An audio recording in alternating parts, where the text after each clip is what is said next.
honest in his scholarly,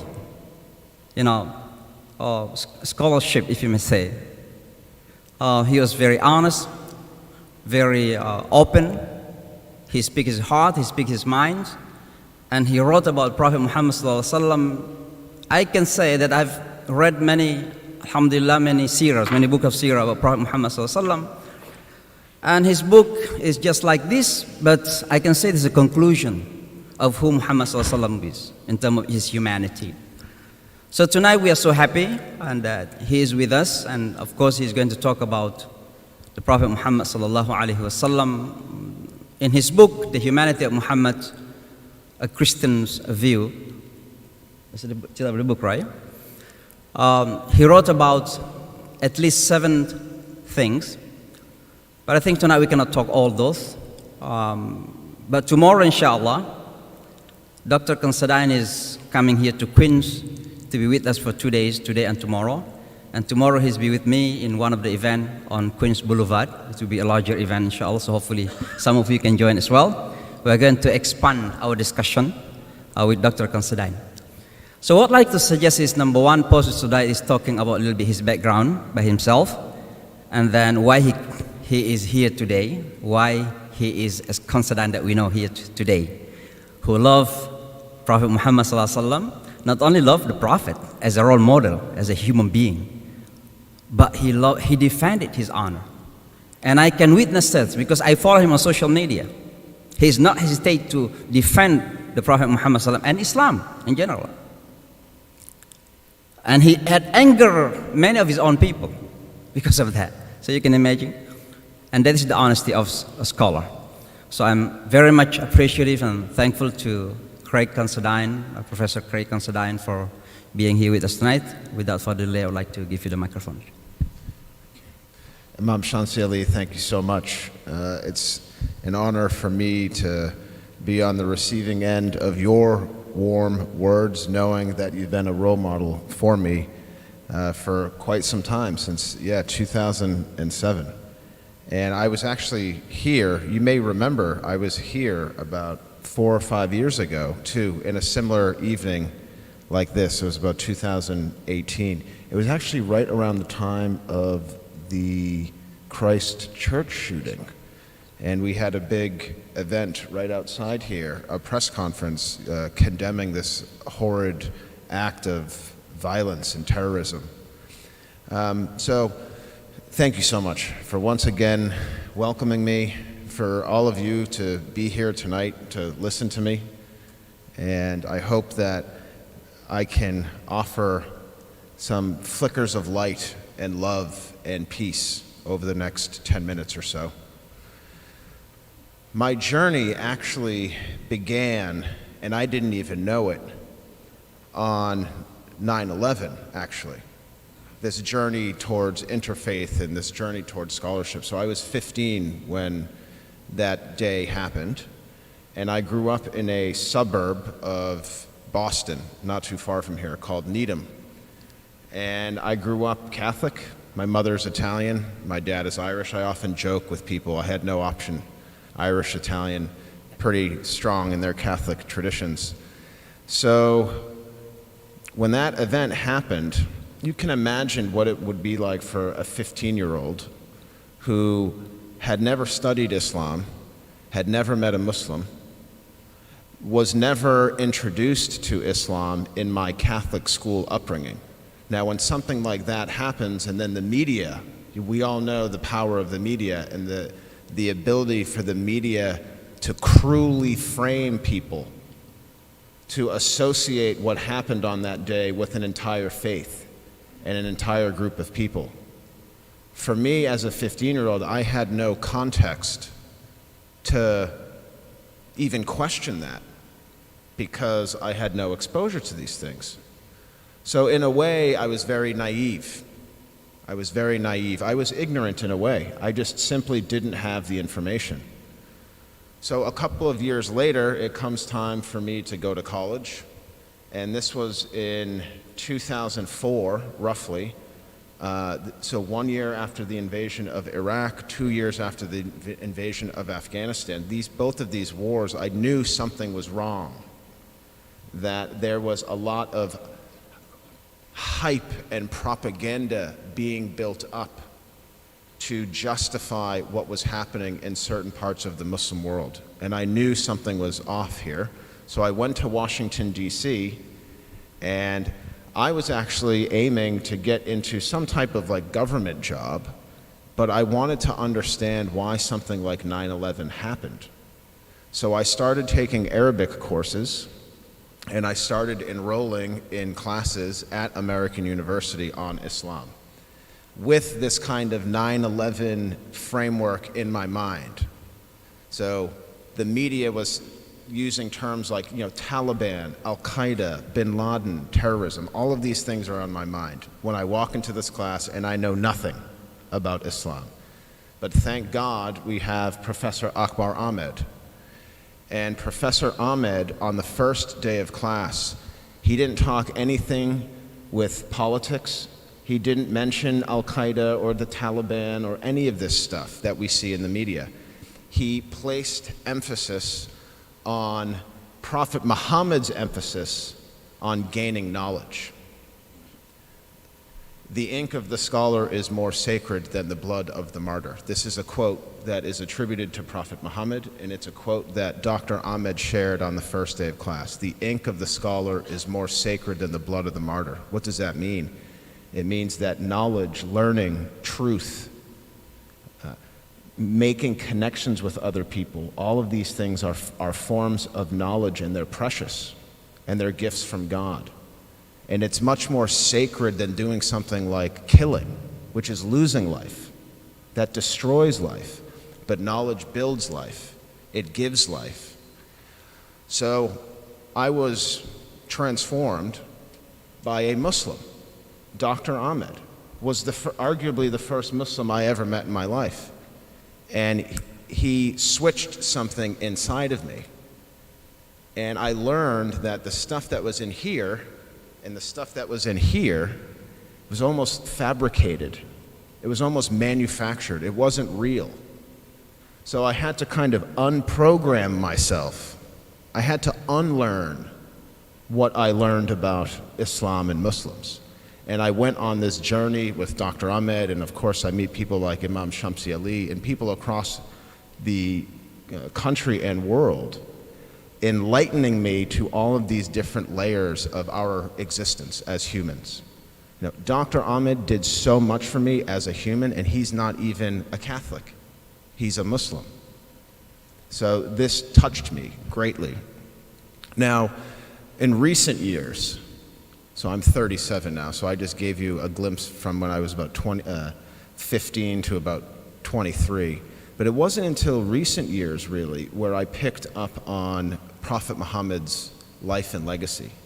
When I first started with Islamic studies, I was focused more on politics, international relations. But I got a hold of a book in 2013. It was written by a Muslim from Canada. His name is John Andrew Morrow. And the title of the book is The Covenants of the Prophet Muhammad with the Christians of His Time. And the book, in essence, just talked about Muhammad's relations with Christians.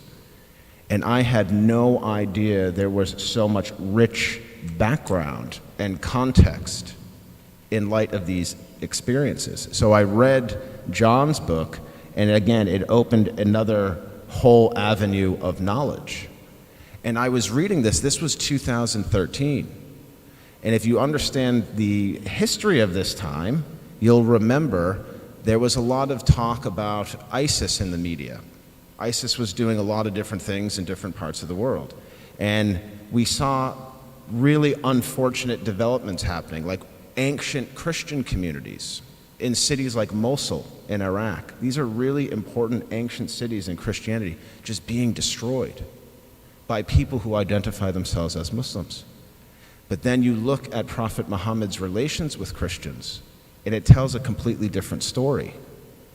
So I thought to myself, all of this precious knowledge in this book that Professor John Andrew Morrow has contributed to us, I felt like it was my responsibility to bring some of this information into the mainstream.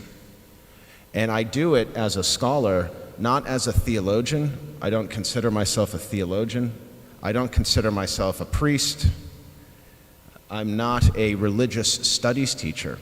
I'm a sociologist. So I try to study Prophet Muhammad's life, not necessarily through like the Quran per se or doctrine, but through what we know of how he interacted with people and how he engaged with people. So this is one of the reasons why I think I've been able to kind of distinguish myself a little bit from other biographers of Muhammad, because, peace be with him, because I'm coming from a sociological angle. And if I can give you an example, just one sociological example, because I'm going to save a lot of it for tomorrow night's talk at the Agra Palace. But one example I think that teaches us about the true character of Prophet Muhammad, it comes towards the end of his life in around the year 630, and it actually has to do with the Christians of Najran, which is in modern-day southern Saudi Arabia. And the Islamic sources tell us that Muhammad is introducing himself to various political leaders in the region around Medina, Mecca, and elsewhere. And the Christians of Najran were an ancient Christian population. And for 2 centuries before Prophet Muhammad's time, these Christians were actually being persecuted quite intensely by a group called the Himyarites, who happened to be Jewish at the time. So you had about 200 years of fierce anti-Christian persecution, and then Muhammad comes along. And Muhammad is sending out these letters. He sends one to the leader or the bishop of Najran, and he says, why don't you come? You know, he announces his calling. He's announcing Islam, that this is what they stand for, and he invites them to Medina.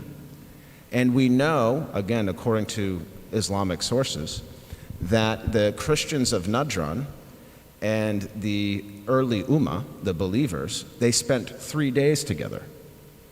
And that in itself is significant, because the relations didn't just end after a half a day or 1 day. It extended to 3 days. And we also know that the 2 groups, the Christians and Muslims, engaged in a rich dialogue together, a critical dialogue on the nature of Jesus, which the Christians and Muslims would not likely agree on the nature of Jesus. But they agreed to have different views, and they agreed to tolerate each other, to tolerate these views.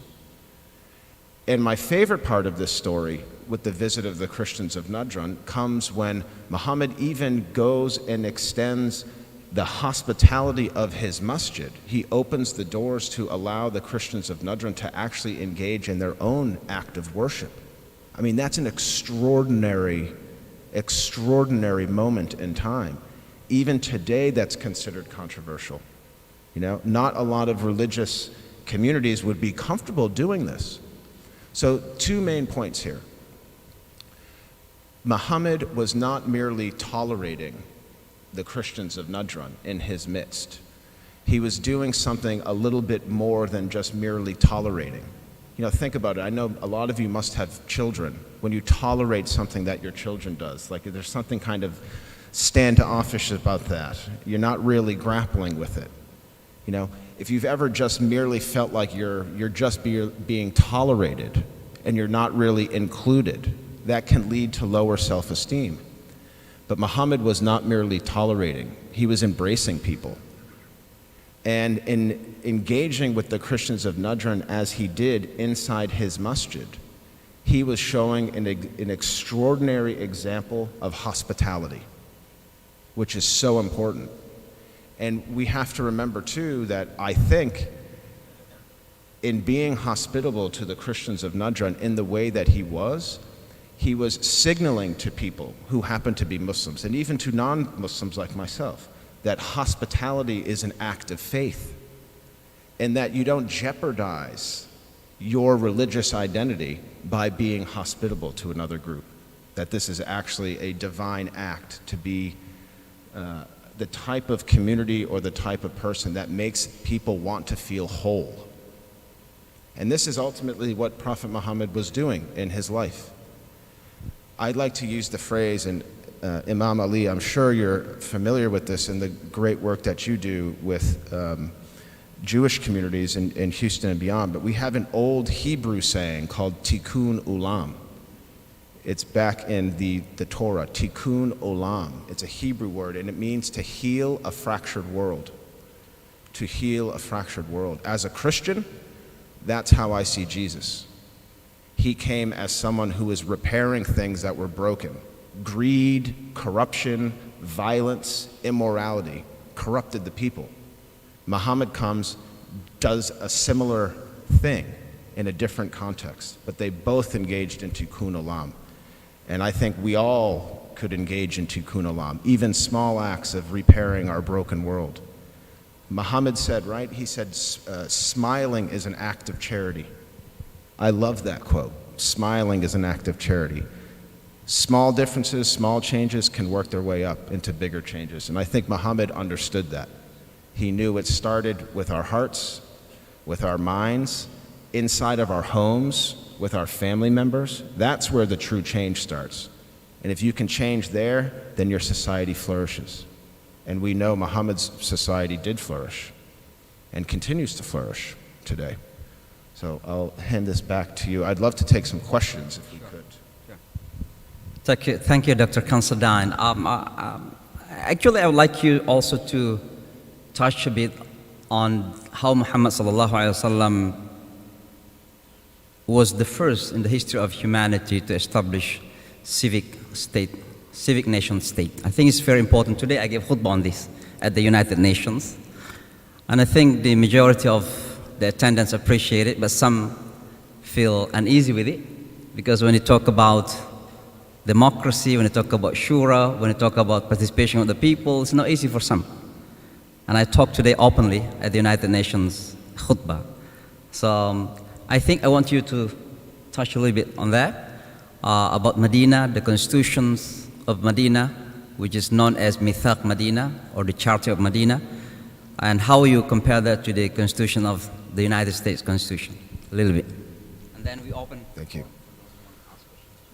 So yes, in one of the books that I wrote, it was published in 2020, it's called The Humanity of Muhammad, A Christian View, and one of the chapters is titled Civic Nation Building. So I argue that Muhammad, largely stemming from 622, the year of the second Hijrah, when they moved to Yathrib or Medina, this is the beginning of what sociologists refer to as a civic nation state. But before I get into defining that, let me actually explain what it's not. So when we think of a racial state, what does it mean to live in a racial state? It's a state whose government basically dictates whether someone can or can't belong based on their ancestry. So like one quintessential example of that would be like Nazi Germany. Like you might be looking at me saying, Craig is like a white man, but to the Nazis, I wasn't white. I'd be Irish and Italian, and I wouldn't be able to belong to that. So a racial state is one that is very exclusive. It is basically determined by who you are at birth. So it supports racial hierarchies. It supports racism. So Muhammad comes in the context of 622. We know, again through Islamic sources, that Yathrib was a very contentious location, and it had been for centuries. You had Jewish tribes fighting pagan tribes. You had pagans fighting pagans. You had Jews fighting Jews. In short, it was a mess, and they couldn't figure out how to stabilize it. Muhammad enters the arena, and I often like to think of myself, what would he have done immediately upon arriving to Yathrib with all of these divisions? And I would imagine he would bring them to a large space like this and allow people to openly kind of vent and share their grievances. You know, what's wrong, who's responsible for some of these certain wrongdoings, and so on. Now, out of this deliberation came the Constitution of Medina. And if you're not familiar with it, a simple Google search will pull it up. But scholars suggest here that this is the oldest written form constitution in the world, that it actually predates the Magna Carta, which is coming from the English context. And if you read the actual articles and the clauses of the Constitution, we see elements that support the idea of the civic nation. Now, the civic nation, in opposition to the racial nation, is the type of nation that any single person can belong to, regardless of race, regardless of ethnicity, regardless of culture. What makes you belong to a civic nation are your rights that that government guarantees, and you have to participate in that. So the civic nation is one that is united around principles and ideas, not about language or culture or even religion. Now, look at the Constitution too. What does it guarantee?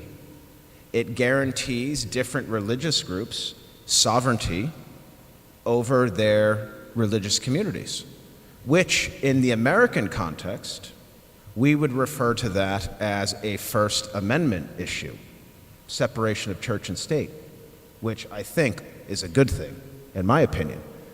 And this is something that Muhammad was mirroring in many ways.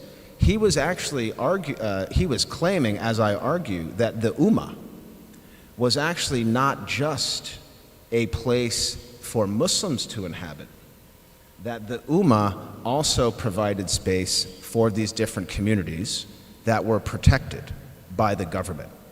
So the Constitution of Medina allows for freedom of religion, the right to own private property, so the government can't come take your property if you belong to the wrong religion. The Constitution of Medina also calls on people to participate in local politics. And it's even essentially guaranteeing or saying that your voice matters and you have a say in what is happening and unfolding in this space. And perhaps the most important part of the Constitution of Medina, as it links to a civic nation, is the idea that all the tribes that signed up for it were basically linked in a mutually dependent way. So if the Oz tribe was attacked, or if the Kanuka tribe was attacked, then everyone's attacked. Everyone's attacked. So put it into the context of Queens. Like if this community was attacked, everyone in Queens would have to sign up. Every borough would have to sign up. And then you extend it out. We call that a confederation. It's a confederation, and we have it in America. This is what Muhammad did, but in 622. So if you think about what a republic is or a confederation, every state in this country has their own rights. But if, for the most part, but if someone attacks North Dakota, then someone in New York needs to be there to defend them. That's what Muhammad was doing. But 1776 minus 622, those are the years we're dealing with. Muhammad did it a long time before the people who founded this country did. And I think that's really important, not merely as a tip of the hat to Muhammad, to honor Muhammad, which is so important, but it's also reminding us that the ideas of Islamic values and American values or Western values don't need to be viewed as mutually incompatible. That there have been moments in our history where our values line up, and they line up pretty closely. Thank you very much. All right, we're going to take some 2-3 questions until 7 o'clock. Yes, brother. Considine.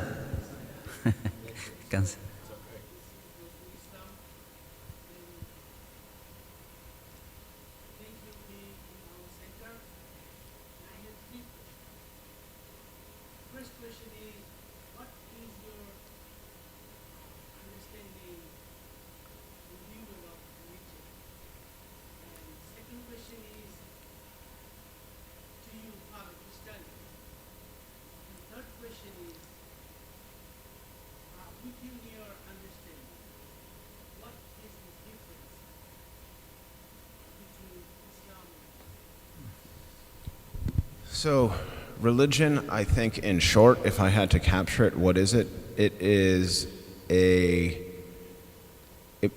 valuable, important, and useful compass and guide to live a moral life. That's what I would consider religion. With my own religion, I was baptized into the Catholic Church. I was not confirmed, so I'm providing a little history into my own Catholic identity. That usually happens when you're about 15, and this officially makes you someone who can enter the church, so like you're probably on a piece of paper somewhere in the Vatican. I decided not to do that at a young age. I was 15. And I had, in my younger years, some moments where may have strayed a little bit from the faith that I was raised in, but I started coming back largely when my studies in Islam started, and I really returned to practicing my faith when I was living in Ireland. I lived in Ireland from 2010 to 2015, and various challenges in my life that were unfolding, and I needed that compass that I talked about earlier, that moral guide to kind of reconnect me. And I was able to easily engage in Catholic practice in Ireland because there's a lot of churches. But I also think it's important when I talk about how I practice Catholicism, it's not just how I pray. You know, we have certain prayers, we have certain religious services and rituals that we do, but that's one form of practicing. Another form of practicing religion is how we treat people. And I think in my own personal religious identity, I gear more towards that human relation side of things. So I can live out my Catholic faith not just by reading the Bible or going to Mass every single day, but it's how I treat each and every one of you. It's how I treat people that you all love. It's how I treat the spider in my house. It's how I treat life. Your last question, sir, was the differences between Islam and Christianity. I think, let me say first that the most important things are, when we talk about the Abrahamic tradition and Islam and Christianity, the most important things are root matters like monotheism, the belief in one God. And I think it's important to recognize that on those big things, Islam and Christianity are extremely similar. As we move down to things that I think are less significant, we start seeing differences. But on the really important stuff, we have a lot of similarities. And even something like tikkun olam, I mentioned this earlier, it's not necessarily in the 10 Commandments, but this is another way of practicing faith, living tikkun olam.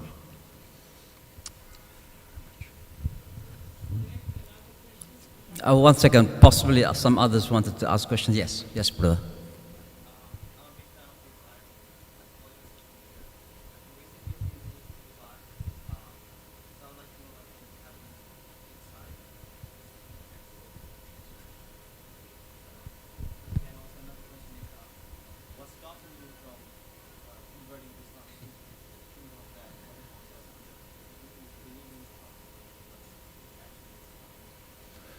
So, first one, yes, I've been to Abu Dhabi 3 times in the last couple of years, and some interesting developments happening politically at a big level at the UAE, and it's starting to kind of show in society the level of tolerance that the government is at least kind of extending to non-Islamic places of worship is something that I am proud of, happy for.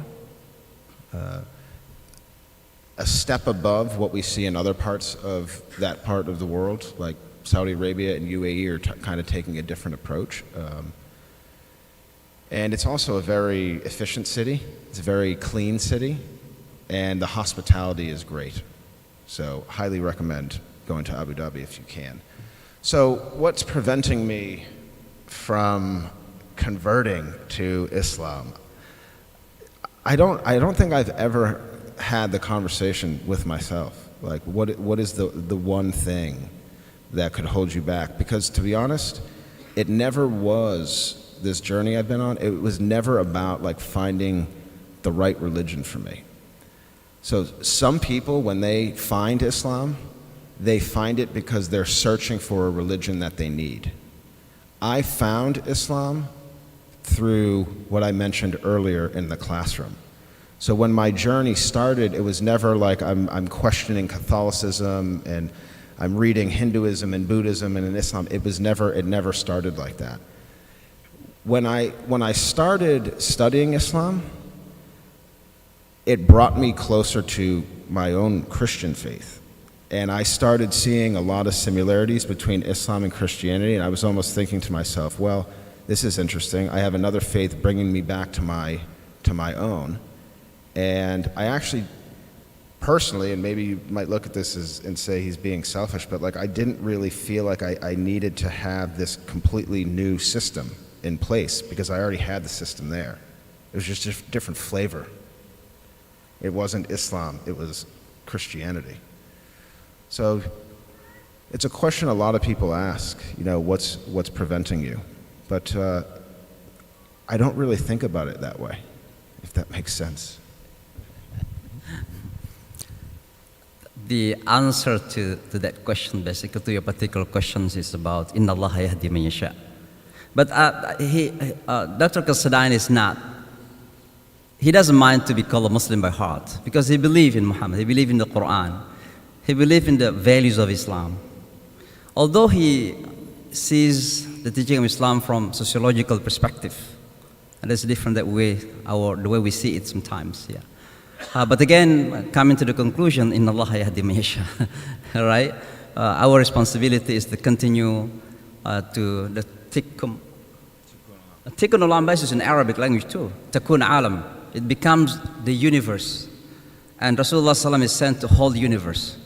Alam, olam, takun, tikkun. Takun is Arabic. And alam means become a part of this universe. Do not separate yourself. What is happening to others is happening to you. And that is what we call interdependence world today, interconnectedness. Global village. By the way, I just wanted to add briefly on the concept of Rasulullah establishing a civic nation state. It's called Medina, right? In many ways, people translate the word Medina into city. And when we hear the word city, people ponders or thinks about the city like Manhattan. And in many ways means away from the values, heavenly values. In fact, the word Medina came from the word dana yadinu, dinun, and it means obedience, and it means religion. So a real civilized nation cannot be separated from God, cannot be separated from heavenly teaching, morals. That's why America is known as a nation is based on God. It's based on God. Go to the court, in God we trust. Open your money, in God we trust. Because that is what nation state is all about. Cannot be disconnected from God. So the word Medina basically, and many words misunderstand, even Muslims do not understand this. The word Medina is taken from Dana Yadinu, Dinun, that is Deen. And the meaning of Deen is Ita'ah. It means obedience to Allah subhanahu wa ta'ala. So we cannot talk about civic nation state without including the religious values. The religious values. And that's what America is all about. Unfortunately, people are turning away from the real America. And we Muslims are here basically to remind Americans that this is what really America is all about. It is about having the values of the heavens. With all advancements, economically, politically, technologically, scientifically, but don't forget God. That is our responsibility, basically. So I think it's enough for tonight, inshallah. For those of you who wanted to continue the discussion, join tomorrow. We're going to have more, inshallah. Tomorrow we're going to have in this program. You can have it if any of you. I have this in the envelope. Come and join, inshallah. Dr. Considine will be there tomorrow, inshallah. Thank you very much. Assalamu alaikum wa rahmatullahi wa barakatuh.